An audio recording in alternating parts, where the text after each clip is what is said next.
ایک ایک نماز اگر اس طریق سے یوں پڑھ لی جائے 100 برس کے گناہ معاف ہوتے ہیں۔ اور آج کل رمضان شریف کے متعلق تو آپ نے روز دیکھا ہوگا ٹی وی کے اوپر، ایک دن کا روزہ اس طرح سے رکھ لیا جائے تو 70 برس پیچھے کے 70 برس آنے والے کے سارے گناہ معاف ایک دن کے روزے سے۔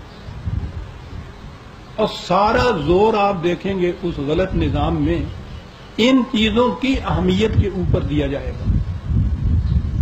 یہ اتنی سی بات یوں کی، یہ نیکی ہوئی، اس کا اتنا ثواب ملا، اور وہ ثواب کا پوچھو ہی نہیں کہ وہ کتنا ملتا ہے،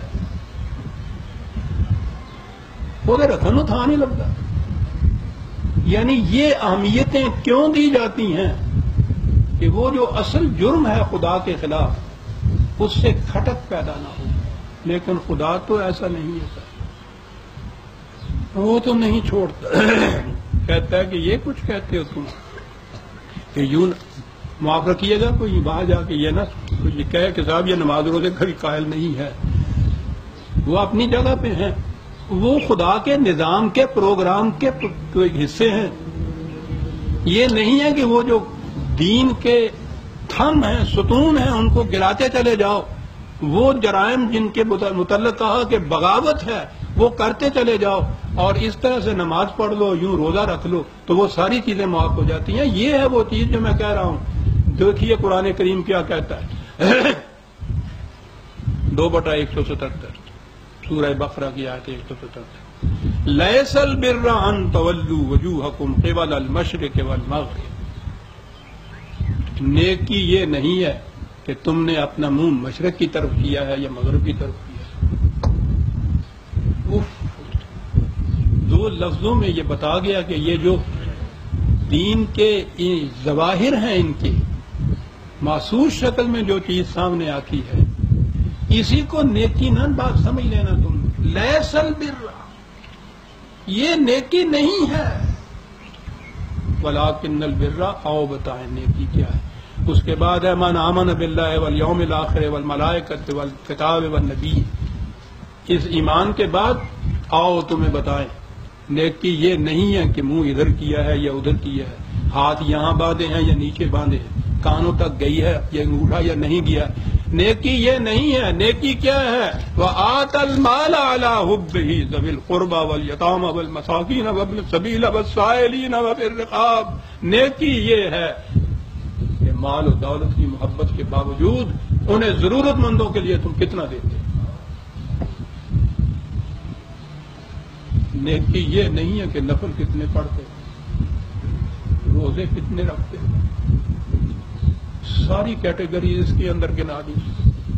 ذی القربہ رشتہ دار کو بھی کہتے ہیں، یا وہ ہیں جو تمہارے گرد و نواح میں قریب بسنے والے ہوں، ان کے حالات سے زیادہ واقف ہوتا ہے نا۔ وہ یتامہ جو معاشرے میں تنہا رہ گئے ہوں، جن کا کوئی سہارا نہ رہ گیا ہوا ہو، والمساکین جن کا چلتا ہوا کاروبار رک چکا ہوا ہو، اپنے ہی نہیں وابن السبیل مسافر بھی کوئی تمہارے راستے سے گزر رہا ہو اور اس کو بھی ضرورت یہ ہے تو اس کے لیے بھی یہ سب کچھ ہونا چاہیے۔ وفی الرقاب، جو محکومی اور غلامی کی زنجیروں میں جکڑے ہوئے ہوں، ان کو اس غلامی سے چھڑانے کے لیے نیکی یہ ہے، نیکی وہ نہیں ہے۔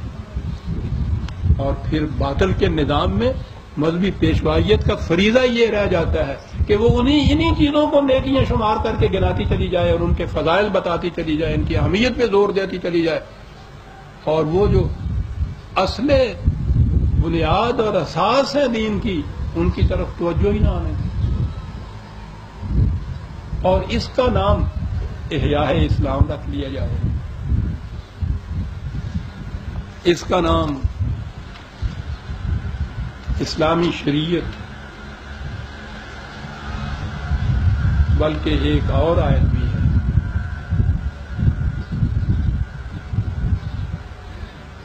سورہ توبہ کی 9/18 آیت۔ یہاں تو یہ تھا نا تو ذہن نماز کی طرف ہی جاتا تھا کہ منہ مشرق کی طرف کر لیا یا مغرب کی طرف کر لیا۔ اس میں تو یہ ہے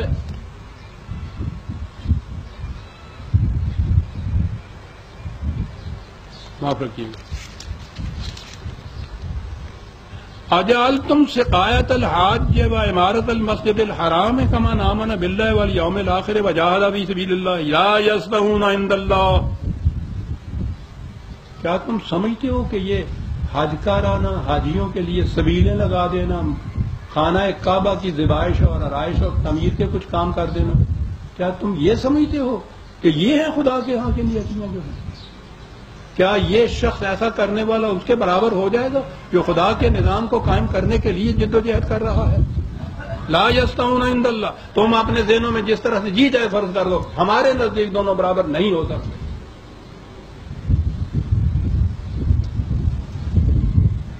نہیں ہو سکتے. انہوں نے وہ میزان الٹ دی، کہنے لگے ٹھیک ہے نہیں ہو سکتے.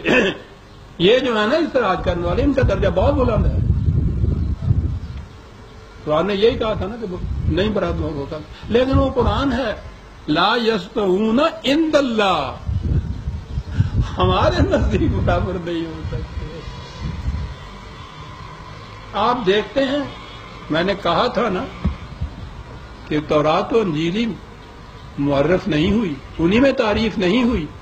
آپ کے ہاں دین کی جو اساس ہے اس میں آپ دیکھیے کتنی تعریف ہوتی چلی جا رہی ہے. قرآن یہ کچھ کہتا چلا جا رہا ہے، آپ کے ہاں ڈنڈورے پیٹے جاتے ہیں ان چیزوں کی افضلیت اور اہمیت میں اور ان کی نیکیوں میں. وہ کہتا نہیں برابر ہو سکتے، وہ کہتا ٹھیک ہے نہیں ہو سکتا.